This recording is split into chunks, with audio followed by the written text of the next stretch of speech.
बिस्मिल्लाहिर्रहमानिर्रहीम। 11वीं जमात के अज़ीज़ तलबा व तालिबात, अस्सलाम वालेकुम। मैं प्रोफेसर तारिक नईम बदर द कंसेप्ट एकेडमी इस्लामाबाद के शोबे उर्दू से आपसे मुखातिब हूँ। अज़ीज़ तलबा व तालिबात, पिछले लेक्चर के दौरान हमने गज़ल शुरू की थी ख्वाजा मीर दर्द देहलवी की। उसके कुछ अशार हम पढ़ चुके। आज मेरी कोशिश है कि हम ये गज़ल मुकम्मल कर लें ताकि अगले लेक्चर में हम इसकी मश्क कर सकें।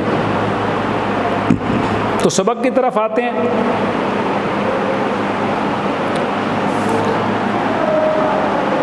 शेर नंबर 4 हमने जुमे वाले दिन लाइव क्लास में पढ़ लिया था। शेर नंबर 5, 6 और 7 3 इसके शेर रह गए हैं। इस पर इंशाल्लाह आज हम तफसील से बातचीत करेंगे और उसके बाद अगर टाइम बचा तो इंशाल्लाह मश्क करेंगे, वरना मश्क फिर इंशाल्लाह अगले लेक्चर में। तो शेर नंबर 5 है। परवरिश गम की तेरे यहाँ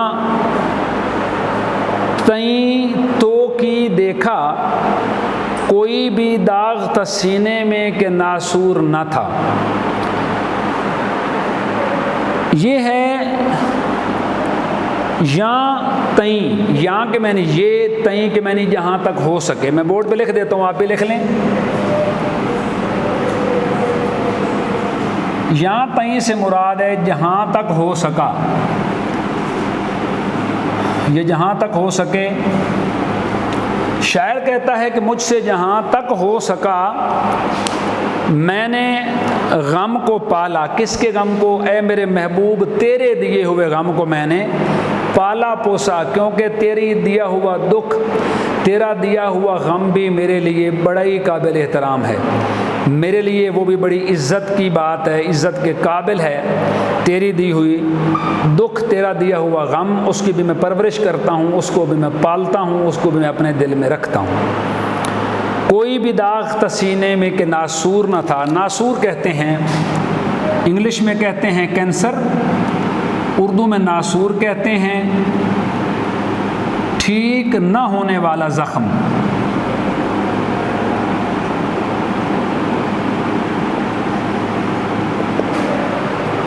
नासूर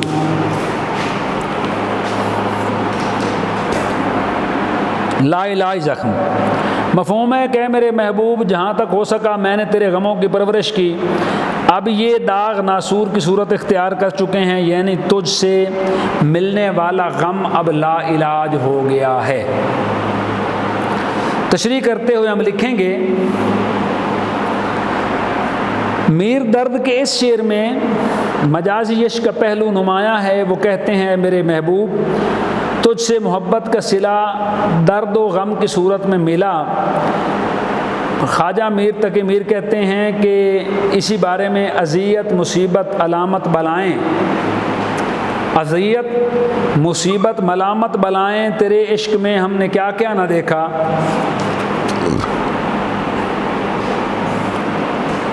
अब इस गम को सेंचा जा रहा है। सेंचना कहते हैं पानी लगाना। पानी लगा के मैं इसकी परवरिश कर रहा हूँ, पाल रहा हूँ। दर्द इस गम की परवरिश कर रहे हैं। महबूब बड़ा जफाकार है, झूठे वादे करता है, हिज्र के चरके लगाता है, दीदार से महरूम रखता है। ये न थी हमारी किस्मत के विसाल यार होता। गालिब साहब ने कहा है, ये न थी हमारी किस्मत के विसाल यार होता, अगर और जीते रहते तो यही इंतज़ार होता। इसके बावजूद आशिक इसी हाल में खुश है, उसने कमाल मोहब्बत से महबूब के गमों को सीने से लगा रखा है।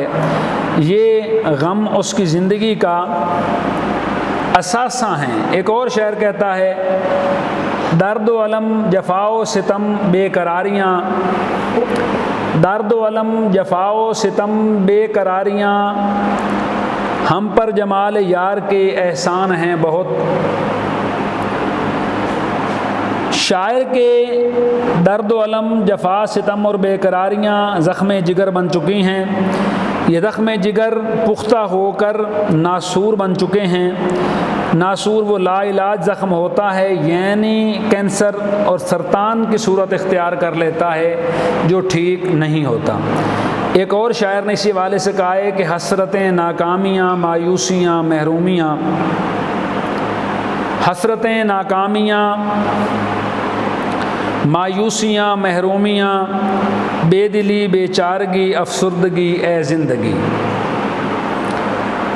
शायर की ज़िंदगी गम अलम की तस्वीर बन चुकी है। महबूब की तरफ से कोई लुत्फ़ व करम नहीं, ज़िंदगी में पहले बहुत गम थे। ये ज़िंदगी गम अलम का घर है और एक हम आशिक नामदार हैं कि हमसे एक और गम पाल लिया है और वो गम इश्क है जिसका इलाज मुमकिन नहीं है।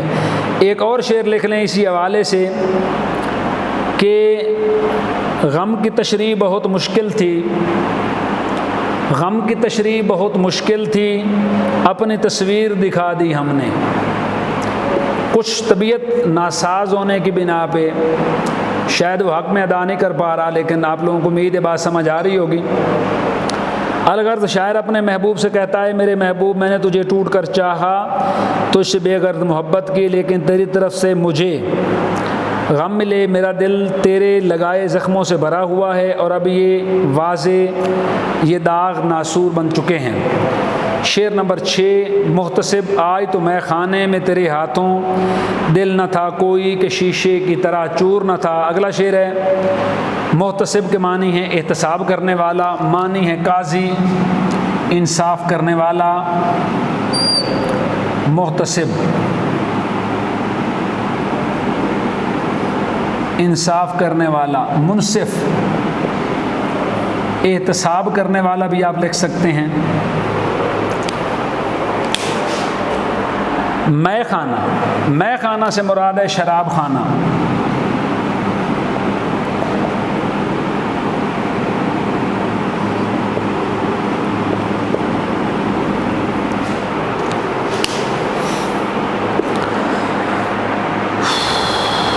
शीशे की तरह चूर न था, मानी टुकड़े टुकड़े नहीं हुआ था। मफ़हूम इसका पढ़ेंगे कि मुहतसिब ने मैं खाने में बहुत सख्ती की, जिसकी वजह से मैं खाने में मौजूद हर शख्स का दिल टुकड़े टुकड़े हो गया, चूर चूर हो गया। इसके दो मानी हैं।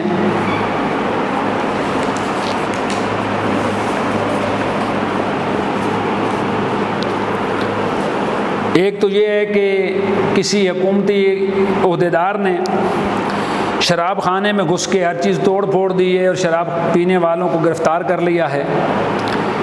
मुहतसिब का काम हिसाब किताब रखना है, मुहतसिब अदलो इंसाफ से काम लेता है, मुहतसिब किसी से जुल्म और ज़्यादती नहीं करता है और ना होने देता है। मीर दर्द के शेर में यूँ लगता है जैसे मुहतसिब अपना फ़र्ज़ निभाते हुए शराब खाने पर छापा मारा और इस कार्रवाई में शराब नोशों पर बहुत सख्ती की, उन्हें बुरा भला कहा, पाबंदियाँ लगाईं, शराब के मटके तोड़ दिए। मुहतसिब की इस कार्रवाई पर तमाम शराबी बहुत परेशान थे, वो इसे जुल्म और ज़्यादती समझते हैं। शराब खाने में मैं नोशों को मौक़िफ़ था कि हमने अपना गम गलत करने के लिए शराब खाने का रुख करते हैं, हम अपने महबूब के हाथों तंग हैं। अब रही सही कसर मुहतसिब ने पूरी कर दी है, इसने हमारा दिल तोड़ दिया। दिल तोड़ना भी तो गुनाह है। मुहतसिब ने शराब नोशी पर पाबंदी लगाकर नेक काम किया है, लेकिन हमारा दिल तोड़कर गुनाह का मुर्तकिब भी हुआ है। ये इसने अच्छा नहीं किया। आज मैं खाने में तमाम शराबी इसकी वजह से शीशे की मानद चूर चूर हो गए। मुहतसिब बाइख्तियार होता है, इसका कुछ नहीं बिगाड़ सकते, लेकिन दिल ही दिल में कहते होंगे। हवाले का शेर लिख लें, रिंद ख़राब हाल को जाहिद न छेड़ तू। रिंद शराबी को कहते हैं। रिंदे ख़राब हाल को जाहिद न छेड़ तू, तुझको पराई क्या पड़ी अपनी नबेड़ तू। मुहतसिब को ऐसा नहीं करना चाहिए था। वो शराब खाने में शराबियों को मना ना करता, इनका दिल ना तोड़ता। दिल तोड़ने पर तो अल्लाह भी नाराज़ हो जाते हैं। अपने आप को बेगुनाह और वो अपने आप को और मासूम और बेगुनाह तसव्वुर करते हैं। मुहतसिब हम महबूब के हाथों से तम रसीदा लोगों को खुश रखता। हम थोड़ी देर मैं खाने में अपना गम भुलाने आए थे, मुहतसिब हमारी खुशियों में शरीक होता, बल्कि उसने तो इसके फैज़ से मैं खाने में जाम व सागिर चलते रहते तो अच्छा था। फैज़ ने कहा इस बारे में, मोहतसिब की खैर ऊंचा है इसके फैज़ से, मोहतसिब की खैर ऊंचा है इसके फैज़ से, रिंद का, साकी का, खुम का और पैमाने का नाम। हवाले का शेर लिख लें। और आखिरी शेर है, दर्द के मिलने से है यार बुरा क्यों माना, उसको कुछ और सिवा दीद के मंजूर न था। दर्द ख्वाजा साहब ने अपने हवाले से बात की है। दीदार के मानी होता है देखना, महबूब को देखना मुराद है। दीदार ख्वाजा मीर दर्द कहते हैं अपने बारे में कि मेरी बात करने को या मेरा अपनी तरफ देखने को तुमने बुरा क्यों समझा। ऐ मेरे महबूब, मेरा मकसद तो सिर्फ तेरा दीदार था। मैं तेरे साथ किसी किस्म की ना बात कर रहा हूँ, ना तुझे कोई तकलीफ़ देने को तैयार हूँ, ना तुम्हें परेशान करना मेरा मकसद था। मेरा मकसद तो सिर्फ तेरा दीदार है। मैं सिर्फ तेरे दीदार की खातिर तुम्हें देख रहा था, तो इसलिए तुम्हें बुरा मानने की ज़रूरत नहीं थी। तशरीह करते हुए हम लिखेंगे,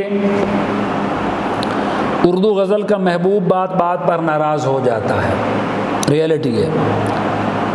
नाज नखरे करना इसकी आदत है, और इसके बरक्स आशिक दीदार के लिए बेताब और बेचैन होता है।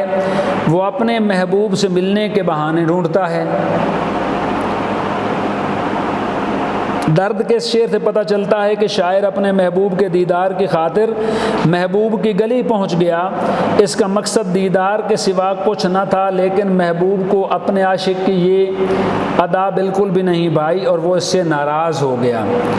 दर्द के साथ इसका महबूब कुछ इस तरह नाराज़ है। हवाले का शेर लिखें,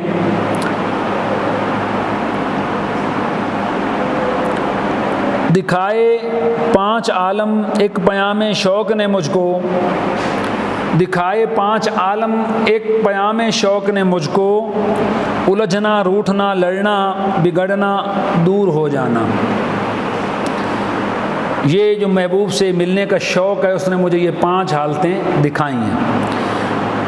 आशिक अपने महबूब का दर्द ढूंढ लेते हैं। उन्हें इस बात की परवाह नहीं होती कि महबूब के दीदार में क्या खोया, क्या पाया, और क्या उसके लिए मुश्किलें पेश आएंगी, क्या पापड़ बेलना पड़ेंगे, किन मसाइल और मसाइब का सामना होगा। वो अपने दिल में दीदार की तवक्को लिए महबूब तक रसाई हासिल कर लेते हैं। लेकिन महबूब बुरा मान जाता है, नाराज़ हो जाता है, और शायर इसके गुस्से का जवाब कभी कभी इस तरह भी देता है। हवाले का एक और शेर लिखें, तुम नाहक नाराज़ हुए वरना मैं खाने का पता, तुम तो नाहक नाराज़ हुए वरना मैं खाने का पता, हमने हर उस शख्स से पूछा जिसके नैन नशीले थे। मीर दर्द का मकसद भी सिवाय दीदार के और कुछ न था। इसका महबूब खामखा नाराज़ हो जाता है और हंगामे बर्पा करता है। हवाले के एक आखिरी शेर लिखें कि न तड़पने की इजाज़त है न फरियाद की है, न तड़पने की इजाज़त है न फरियाद की है, घुट के मर जाऊं ये मर्ज़ी मेरे सयाद की है। सयाद से मुराद शिकारी या कैद करने वाला। तो यहाँ तक हमारी आज की मेरे बच्चे गज़ल थी, ये मुकम्मल हुई। आप लोगों को मैं बार बार बताता रहता हूँ, आप लोग बात पे अमल किया करें कि अल्फाज के माने लिखा करें, नोटबुक्स तैयार करें। नोटबुक पे हर चीज़ आपने लाजमी तहरीर करनी है, यानी अल्फाज के माने लिखें। मश्क इंशाअल्लाह अगले लेक्चर में मैं आपको करवाऊँगा। कुछ ज़बानें करेंगे, कुछ मैं बोर्ड पे लिखूँगा, लेकिन इसके बावजूद आपने तमाम तर चीज़ें बोर्ड नोटबुक पे तहरीर करनी है, क्योंकि ये सारी की सारी चीज़ें आगे चल के तशरीह में, पेपर में सवालों के जवाबात देने में आपके काम आती हैं। तो इसलिए बात पे अमल करना है, बात को मानना है, तस्लीम करना है, क्योंकि जितनी बातें हम यहाँ पे करते हैं वो सारी की सारी आपके फ़ायदे के लिए हैं। आप इस कौम का मुस्तकबिल हैं, आप इस कौम का खूबसूरत हसीन चेहरा हैं। आप अच्छे होंगे, हमारी कौम, हमारा मुल्क तरक्की करेगा, क्योंकि हमारे मुल्क की तरक्की आपकी तरक्की के साथ वाबस्ता है। आप अपनी अहमियत को समझें। आने वाले दिनों में इस कौम की, इस मुल्क की बागडोर आप लोगों ने ही संभालनी है। तो इसलिए अपनी ज़ात को, इकबाल ने कहा था ना अपनी कौम के वाले से कि तुम्हारे अंदर कोई कमी नहीं है, तुम्हारे अंदर कोई खामी नहीं है, सिर्फ़ तुम्हें तहरीक देने की ज़रूरत है, तुम्हें ये बात समझाने की ज़रूरत है कि तुम्हारे अंदर कितना बेहतरीन इंसान मौजूद है। तो मैं वही बात समझाने की कोशिश कर रहा हूँ कि आपके अंदर एक बेहतरीन इंसान मौजूद है और आप ने तरक्की करने के लिए जिन चीज़ों की ज़रूरत है वो सारी आपके अंदर मौजूद हैं। बस उसको मामूली सी महमीज़ देना, मामूली सी तहरीक देना, वो जब मिल जाएगी तो इंशाअल्लाह हम बेहतरीन कौम हैं और इंशाअल्लाह हम तरक्की ज़रूर करेंगे। बहुत शुक्रिया। इंशाअल्लाह मिलते हैं अगले लेक्चर में। अल्लाह निगहबान।